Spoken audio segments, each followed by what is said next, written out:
Go digging in the garden, you'll probably find some worms. Not necessarily earthworms. You might, if you go amongst rotting bark, find these things. Rather peculiar creatures. Rather elegant in their way, but very retiring, and they shun the light of day by crawling under bits of rotting bark and living in the damp. They're an interesting creature, although not a lot is known of them. And they're flatworms. For some reason, very sticky, as you can see if I touch my finger to this and lift it up. They crawl around leaving a slime trail a bit like a slug or snail. Well, those are land flatworms, fairly lowly in the animal kingdom. But most flatworms live in water. You can find little undistinguished black ones in ponds and creeks, but the most beautiful ones live underwater in places like the Barrier Reef.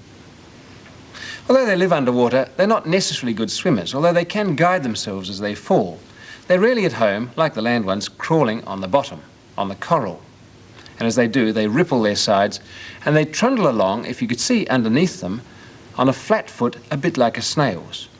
The difference is that they have microscopic hair-like projections, like thousands and thousands of little legs that tow them along very smoothly indeed.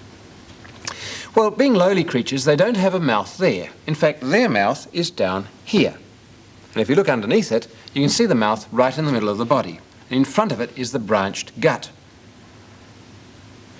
Well, they can crawl on the coral, but they have another surprising trick. They can also walk on the surface of the water.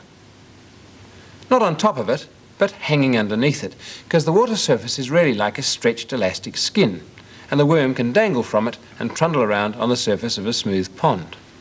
There are lots of different kinds of them, and lowly as they are, they really beautify a place like the Barrier Reef.